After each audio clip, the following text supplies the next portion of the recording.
survival strategy. So they will have a lot of offspring early on, and that will help them to survive later on in life, with the idea that yes, I'm going to lose a lot of offspring early on, but that's okay because I will survive better later. And so this one shows that they're going to have fairly decent survival early on, but then later in life they're going to have a higher mortality. So exponential growth, oh actually I said that one backwards. They're going to continue to grow later in life. So the population is going to continue to grow with later in life. So exponential growth is growing without limit. And this is something that we don't often see in nature. It is something that is uncommon because usually there is something within a population that limits the growth.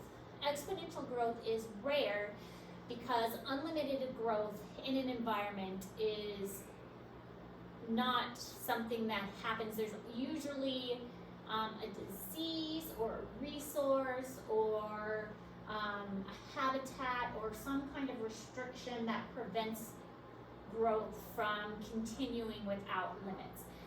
So this is called exponential growth. You don't have to worry about the math equation, but this is the equation that shows how exponential growth happens. But exponential growth is growth without limits or unlimited growth. And again, it's not something that we see happen often. But the human population is experiencing exponential growth. And we already mentioned this several times. The reason that we're experiencing exponential growth is because every time there's a problem, we figure out a way to solve it. Not enough water, we ship water in. Not enough food, let's genetically modify it to get more food. Not enough space, let's build upwards. Or let's make another, let's make a whole island. Let's just make an island so we make more space.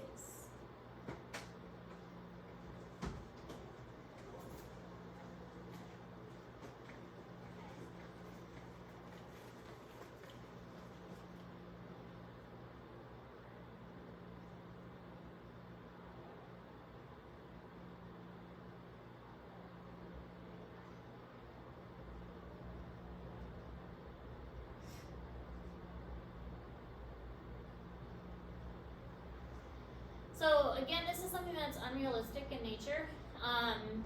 Usually can only happen if abundant resources are present, because exponential growth is going to happen if there are unlimited resources available. Unlimited space, unlimited food, unlimited shelters.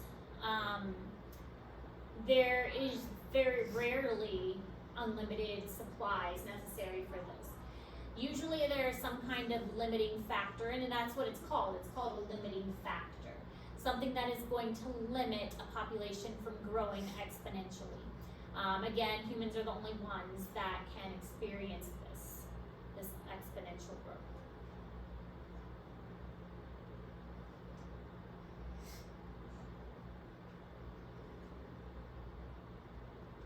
So eventually, the population will stop. That's a theory. Eventually, every case of exponential growth that we have seen in the past has stopped. There has been something that has stopped it. If it hasn't been like a resource, like they've run out of food or they've run out of space, then it has been disease. There has been a disease because think about it, I mean, all those organisms in such a tightly confined space, a disease wipes them out because they spread it, or the sanitation makes it not healthy for them to be so compacted together. So in theory, humans can't continue with the way we have been growing. So there is a ton of speculation that our population cannot continue on the path that it's down.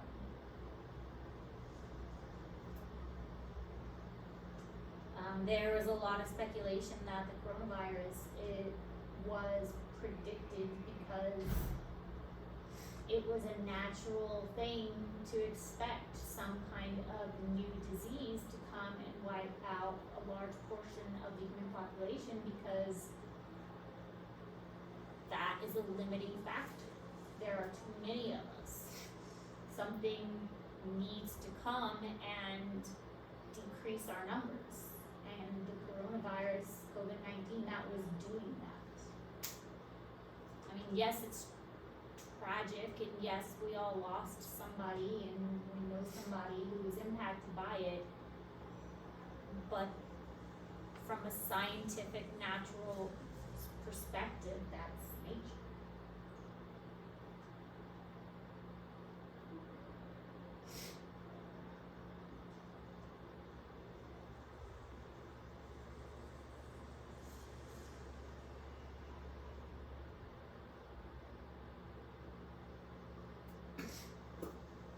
I think the government did it. I think they did it on purpose to shorten the population, to give them more time to create either a safe place for people to land on the moon and live, or underwater Atlantis. Solid plan. Solid plan.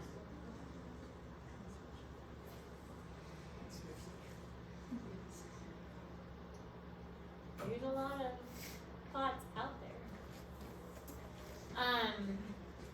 So here's an example of exponential growth.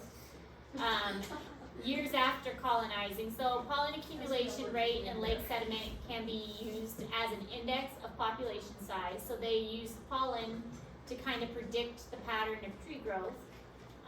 Pollen in lake sediment indicates that Scots pines colonized in Norfolk regions of Great Britain around 9,500 years ago. So they were looking at the amount of pollen present to make these predictions. And you can find pollen in the fossil records. So you can look at how much pollen was there and use that to predict how much trees were present at those times. Because if there's pollen, that means there had to be trees that produced that pollen. So following colonization, the Scots pine population grew exponentially for nearly 500 years. And then after that time, there had to be something that leveled off or prevented the pines from continuing to grow. So there were other indications that yes, there were these organisms, whether it was plant or animal or something, that experienced an exponential growth, but something also knocked them back. So a lot of times organisms do begin growth in favorable environments at lower densities, and then they experience these really high, fast rates of this growth. So exponential growth may be important during like new environments. So when an environment is fresh, we talked about the primary and secondary establishments, succession, that was the word, primary succession and secondary succession.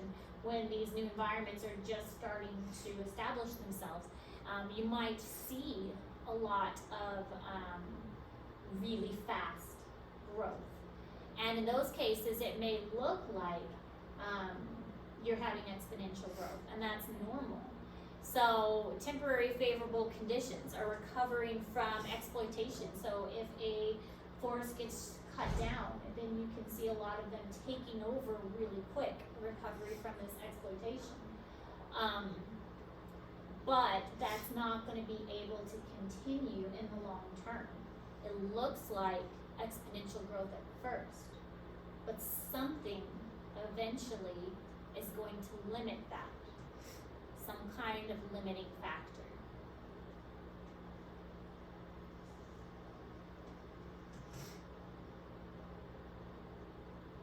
So this is like an example. This one says whooping cranes. Whooping cranes were reduced to 22 in 1940 and grew exponentially to 220 in 2005. So they went from 22 to 220. That's a significant increase. But can they continue that rate of climb or incline? And the answer is no. I mean, something is gonna prevent that increase from continuing.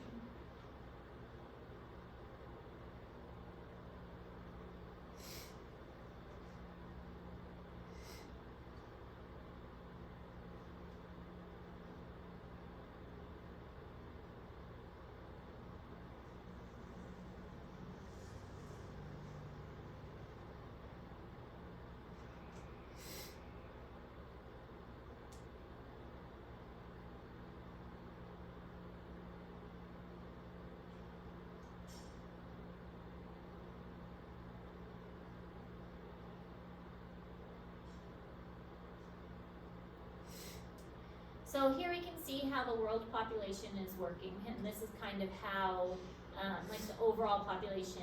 So we've got really early on, semi-nomadic era. Okay, so this is way back at the beginning of time. I mean, this is like back before, we're looking like before the Middle Ages even, semi-nomadic era, really, really early. This is at the beginning of early agriculture. And so in this time, they're kind of still like moving around, they're just still learning like agriculture, and so they have, population remained kind of steady. So as things like the wheel was invented, okay, that's how early we're talking about here. Pottery and bricks, wooden plows, irrigation. So as we're starting to get more advanced in our technology, you can see the population is starting to increase. Metal edge plow, iron weapons, so era of empires, that's starting to increase too. We start to see like a little dip right in here. This is about where the plague happened, like the bubonic plague. So we had a significant population dip there. The bubonic plague, also known as the Black Death, had a significant population decline. Millions of people died, and so that caused a dip in the population, but the population was easily recovered after that. And with the development of industries and coals, and especially when like lots of industries were built and people were able to focus more on trades and having to work the fields less, that's when the population really started to increase. Because now we can focus on, oh, I can be a doctor, I don't have to worry about getting my own food because I have farmers that are working the fields so that I can go to the store and buy food, so I don't have to be in the field myself. I can focus on a different career. So it's like a division of labor kind of thing. So I can focus on being a teacher because I don't have to worry about going out and making my own food because so-and-so is going to do that. They're going to focus on that, so I can focus on this. So that's what really caused a population increase here. So this one's going back to the whooping crane again. We start to see an increase in the whooping crane and how the whooping crane population has started to do an increase as well. So we do see eventually that here's our exponential growth, but after a certain point, that exponential growth is going to turn into this logistic growth. Logistic growth is a slowing down until we reach something here which is called carrying capacity. Carrying capacity is what the environment can ideally hold, and we'll get into that a little bit more in a bit. But eventually, the environmental limitation is incorporated into this model. So logistic growth is where it kind of tapers off. So eventually we get this kind of S-shaped curve where our exponential growth kind of slows down and it kind of curves and kind of tapers off, and it kind of meets this area where it's a balance. And this balance is what we want to achieve. This balance is where the population was approaching the environmental limits. And this environmental limits is what the environment can comfortably sustain. And this is the balance that is the environment can sustain, the organisms can sustain, and everything is happy within this. So the collared dove is another one that shows exponential growth because it is really good at surviving in lots of conditions. So any organism that is good at surviving in lots of conditions is more likely to experience exponential growth, and they're also more likely to be invasive as well. So these populations are better at surviving in lots of conditions. I mean, we see pigeons everywhere. It's basically a pigeon. I mean, pigeons are just really, really good at being in lots of places. So we do see though that it has slowed. And so yes, it looks like our curve's going up, but we also see that it has slowed a lot in these later years. So at first it was going up, but then it's also kind of slowed and we don't see the population being quite as significant. So as resources are depleted, population growth rate slows and it will eventually stop until something called carrying capacity is reached. Carrying capacity is the population size that particular environment can support. So I like this fishbowl comparison because you can cram a whole bunch of fish into that fishbowl, but that is not what's going to be sustainable. And none of those fish are going to be healthy. But if you put just a couple fish in there, that's what's going to be healthy, and that's what's going to be what can be sustainable over a long amount of time. And so what we are doing to our planet is we are cramming a whole bunch of people on the planet, and that is not what is sustainable. And I feel kind of ironic talking about this because here I am with 4 children. I am contributing to the problem. I have had multiple children. I know some people who believe in, like, it's called a replacement policy. Like, it's me and my significant other, and then we each have 1 child and we have replaced ourselves. So we have 2 children and we've replaced ourselves, and that is the replacement policy. So I have overdone the replacement policy because I have 4 children. So I am contributing to the population crisis by having 4 children. But you know, I have increased the population by going over that. But I can't help it, I love my kids, I love having kids. But the population as a whole, the carrying capacity is what the population can sustain. So you can cram a whole bunch into an area, but can that be what is really sustainable for that area? So each habitat has a certain amount that can be sustained. When I was getting lids, I did a lot of research and I found out what size of tank a bearded dragon needed. A bearded dragon needed a minimum of that size of tank. That was the appropriate size of tank for this. It's called a 40-gallon breeder tank. And that's what that is. That is a 40-gallon breeder tank.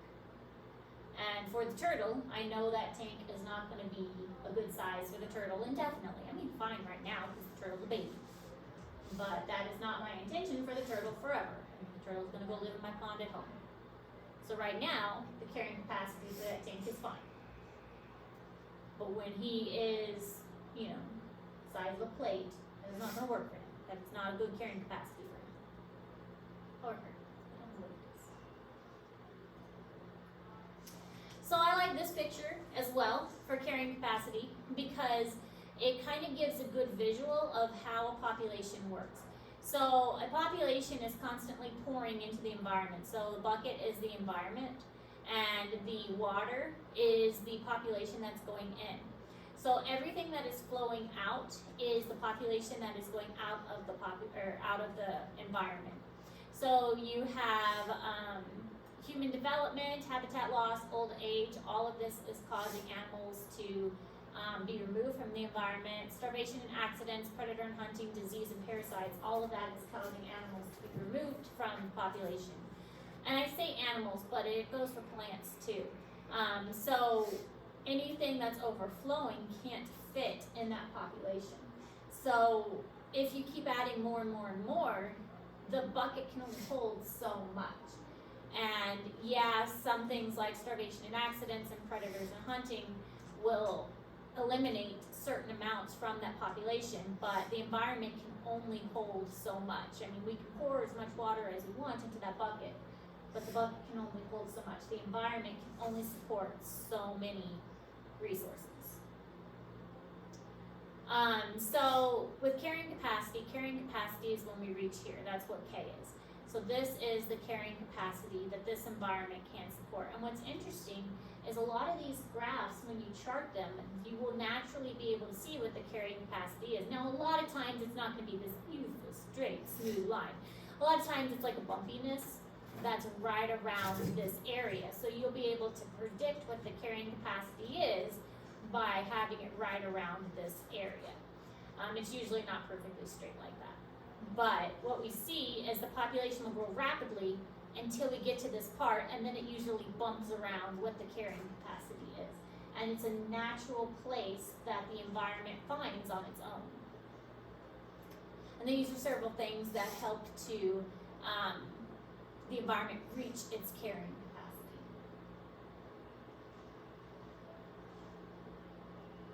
Now, when we're talking about carrying capacity, there are factors that limit the growth of a population.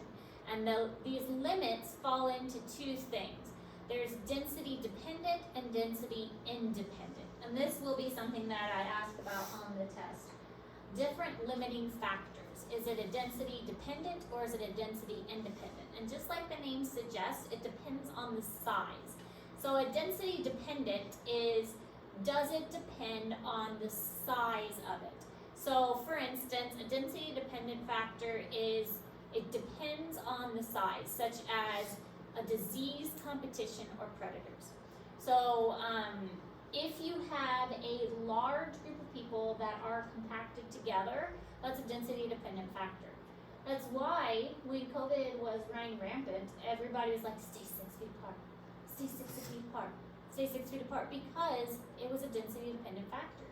If you were spread out, you were less likely to get the disease. It was dependent on how dense the group of people were. So diseases are a density dependent limiting factor. Other things are competition for resources. So if there are a lot of organisms around, they're all going to want the same resources, and so that is also a density dependent factor. Density independent factors doesn't care how big the population is. It's going to affect you whether it's big or small, such as floods, extreme temperatures. It's usually something to do with the environment itself, like a tornado coming through. It doesn't matter how big the population is, a tornado is going to affect everybody equally. A flood doesn't care if the population is big or small, it's going to affect everybody equally. So usually a density independent factor is an abiotic something that's going to affect everything equally. Doesn't care if there's a lot or a little bit, it's going to affect everything equally. A fire. Fire coming through doesn't care if the population's big or little, it's going to affect everything equally. So that's a density independent. Do you guys see the difference between those? Yeah. So both of these are going to limit a population growing. One of them just, it matters how big the group is. One of them doesn't matter how big the group is.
So looking at this one, rainfall and the median ground finch.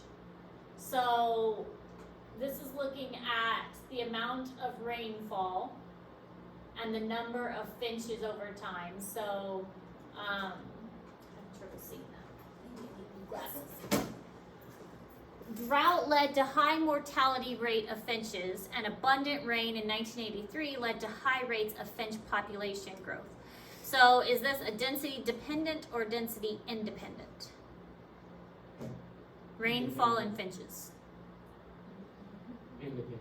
Independent, because rainfall doesn't matter if it's a bunch of finches or not. It's an abiotic factor, so it would be a density independent. Okay, what about this one? Independent or dependent? Hares and Dependent. lynxes. Definitely dependent. It is dependent because the predator and prey relationship is a density dependent. So we already talked about this one a little bit, like the relationship between the predator and prey. As one goes down, the other one kind of follows it, and vice versa. There's a lot of back and forth between the predator and the prey, and it is really interesting to look at how the two bounce back and forth, and they definitely follow each other. Okay, so human population, the most significant environmental problem today can be traced to humans. Of course, we've mentioned that, so we're not going to go into it too much. But I did find this chart really interesting. So we're almost up to 8 billion people. We're still at 7.7 in 2020. But most of those people, what is it, China, and then what's right below it, Europe? Yeah, and then here's US. So India's up there too, isn't it? Yeah, it goes China, India, US. Yeah, China, India, US. That's what I thought. So we're not too far behind. So we're third. I don't know if that's something to be proud of though. I hope you don't catch up. Well, we're still significantly behind. But the table's speaking.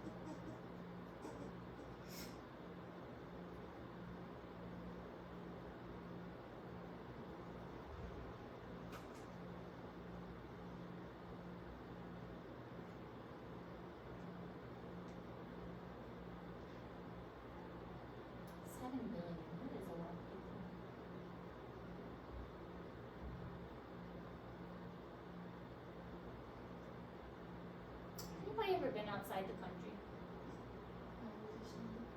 You know, it's fun. Kid, tell me what it's like. I've never been outside the country. I think the furthest I've ever been away from my house is maybe Florida. We've been down to Florida one time. We've also been to Minnesota, but Florida's probably before. I've not been on a plane until college. College was the first time I'd been on a plane. You've never been on a plane? College was the first time. My brother has been on a plane twice, and both times have been this past fall. I have been on a plane several times since. Like when I was at the zoo, I'd flown several times for work trips at the zoo. In college, I flew a couple times. Took the train when I was in Garden City because the train went from Garden City to Kansas City, so I did that several times. Took kids on the train. My dad goes to China all the time. Really? And they think that New York City is small, especially if you look at the population. That's It doesn't make sense. That's cool. I can't imagine that. So human species is virtually everywhere. We do clump at large scales. So as that showed, about 60% of humans are in Asia. 2001, that's really outdated. So most are in these two countries. And the highest densities in coastal areas and along major river valleys, which makes sense again because water is life. So just like animals congregate along water, humans congregate along water too. We're gonna be along the water areas just like the animals are. I mean, think about like where we're here. I mean, Ozarks. like, or recreational swimming and boating. And I mean, Boonville is right along the Missouri River, and St. Louis, right along the Missouri River, Kansas City, right along the Missouri River. I mean, it is not surprising that a lot of these major places are along the coast or along rivers.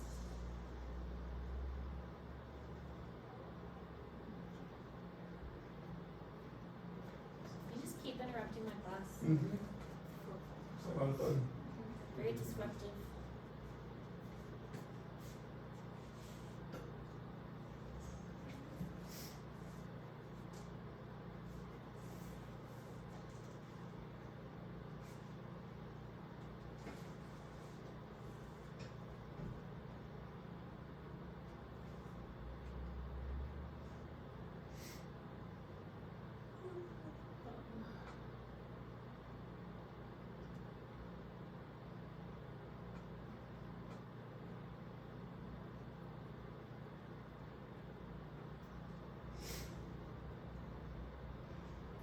So most of the humans live in Asia, and then Africa, Europe, Latin America, North America's got a little bit, Oceania,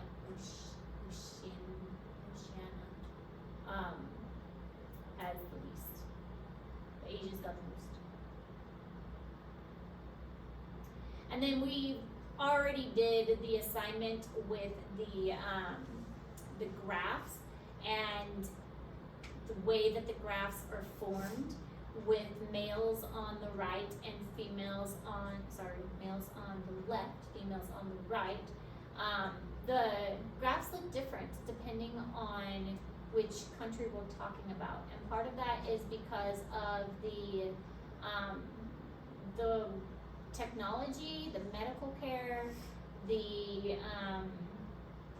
just the overall health, and the way people are raised in those different countries. So in the United States, we have more of a, our elderly are doing better too now. So ours is more kind of like uniform throughout, because even with our elderly now, we put them in care facilities. But in some countries, they have more of a pattern like this, and that's because they don't have as good of care for young, and they don't have as good of care for the elderly, and most of their population is in this middle part. Some of them, they do have good care, or they do have a high number of young, but then they die off very rapidly. So they have a lot of young, but the young work really hard, and they don't have like good birth control.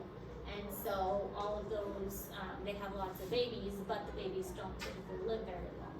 So there's a lot that goes into these kind of charts. And this is just kind of the same thing. So different populations. Hungary's population expected to decline faster than Sweden's. Sweden's is expected to stabilize and decline. So there's really a lot that goes into these depending on the country, because again, like some people need their children for like helping out on the farm, and some people need their don't have access to good birth control, so they do have a lot of children, but then they don't have good health care for those children, so their children don't live very long. Some people don't have good care for their elderly, so their elderly don't live long. Some people don't have good care for their middle-aged, or the middle-aged might be overworked. So the charts are definitely going to vary depending on which country they're from. So many developed nations have stable or declining populations. Most developing nations are growing, and population size are projected to level off.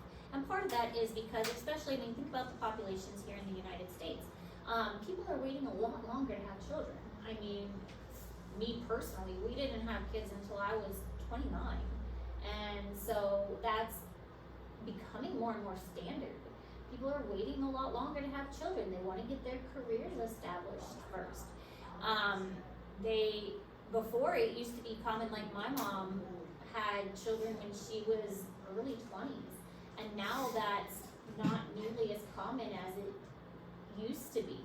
I mean, some people still have children very young, but more and more, a lot of young people want to wait and get established careers and go to college, and I mean, they would rather wait until 29, 30 to start a family because they want to get health insurance, and they're not having as many either. I mean, I have 4 kids, but that's not the norm anymore. I mean, most people have 1 to 2 children, if that, and some people are choosing not to have children at all, and that's perfectly normal. And so, it is not unreasonable to think that the population size might be level off. But at the same time, because of the advances in our technology, you know, if there is a premature birth, if there is somebody with, that's elderly, I mean, the elderly are living longer, babies are being born earlier and surviving longer, there's all of that to take into consideration as well.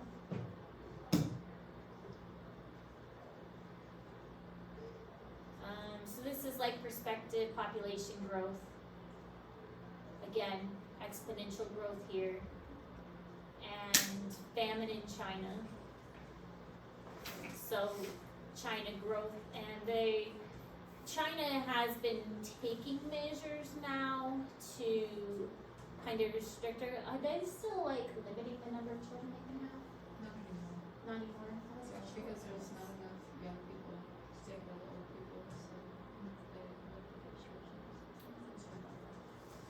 Still kind of frowned upon to have girls, right? So there's more and more girls in orphanages. Yeah. Still have boys. I thought so. Oh look, we made it through the notes. That's a great place to stop. Okay. So we'll do the lionfish and continue to work on that.